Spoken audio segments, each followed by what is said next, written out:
स्वः तत्सवितुर्वरेण्यं भर्गो देवस्य धीमहि धियो यो नः प्रचोदयात्। हमारे आत्मीय बंधुओं, आज हम सद्य गृहस्थ की, संत की जीवनचर्या का मार्गदर्शन करेंगे।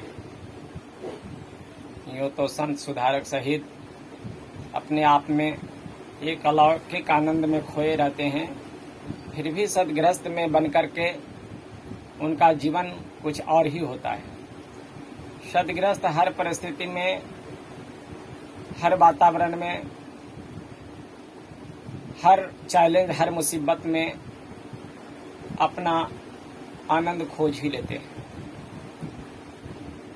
देखिए संत तुकाराम जी को, जो अपना जीवन में उस जमाने में ज्ञान का अग्रदूत थे। उनकी पत्नी कर्कशा थी, फिर भी वो अपना जीवन को ऐसा बनाए कि उनका पत्नी भी उनके अनुरूप हो गई, उनका जीवन भी संत के अनुरूप हो गया। उन्होंने भगवान से कहा, भगवान आप कितने दयालु और कृपालु हैं कि मेरे पत्नी को प्रतिकूल देकर के मेरा काम को दुगना बढ़ा दिया। क्योंकि हम जो भोगवादी जीवन जीते और सत से वंचित रह जाते, उसे आपने हमें बचा लिया।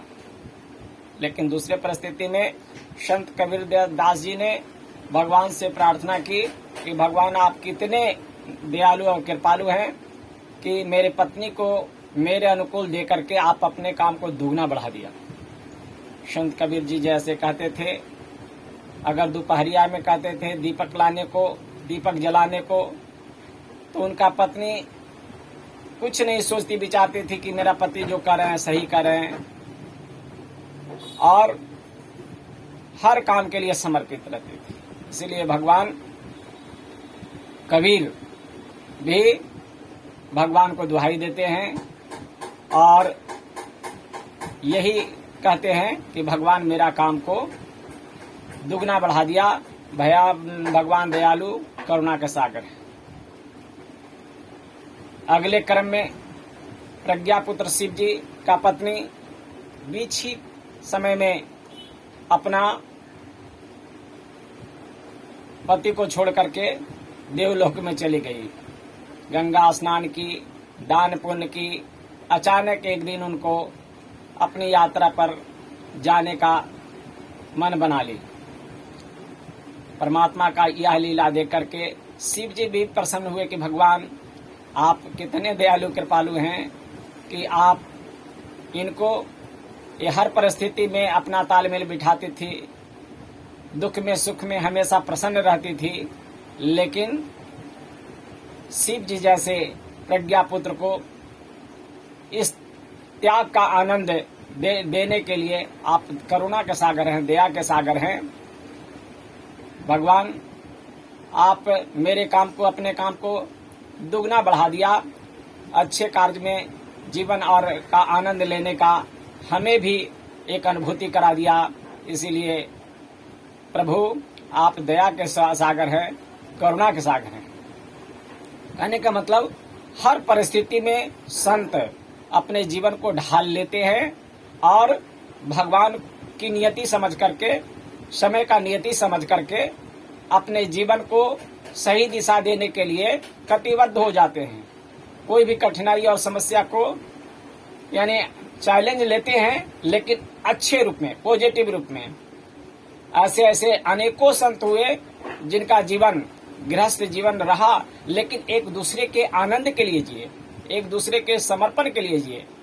आज का वैवाहिक जीवन में सिर्फ अपना सुख चाहते हैं, अपना सुख चाहते हैं, अपना सुख चाहते हैं। पत्नी दुखी हो कोई बात नहीं है, पति दुखी हो कोई बात नहीं है। मित्रों, हमारा संत जीवन होना चाहिए गृहस्थ जीवन में कि एक दूसरे के समर्पित भावना से जीना चाहिए, एक दूसरे को अच्छे कार्य में लगाने की भावना से जीना चाहिए, एक दूसरे को ऊपर उठाने, अच्छा बनाने का काम से जीना चाहिए। यह गृहस्थ जीवन है। गृहस्थ जीवन अपने आप में एक पूर्ण जीवन है और आनंदित जीवन है और परमात्मा के कार्य को दुगना बढ़ाने का जीवन है। मिलजुल कर सहकारिता भरा जीवन जीने का मूल्य है और अपने बच्चों को सुसंस्कारी और महान बनाने का यह सबसे बड़ा उपहार है गृहस्थ जीवन। इसकी अलौकिक महिमा को समझें और अलौकिक आनंद लें। इसी के लिए हम लोग का जीवन धन्य होगा और आगे आने वाला भारत वर्ष का इतिहास रहा है कि जो गृहस्थ जीवन एक दूसरे के प्रति समर्पित भाव से जीवन जिए और एक दूसरे के खुशी के लिए जिए और संसार के कल्याण के लिए जिए, भगवान के कार्य के में आनंद लेने के लिए जिए, वही गृहस्थ जीवन धन्य हो गए।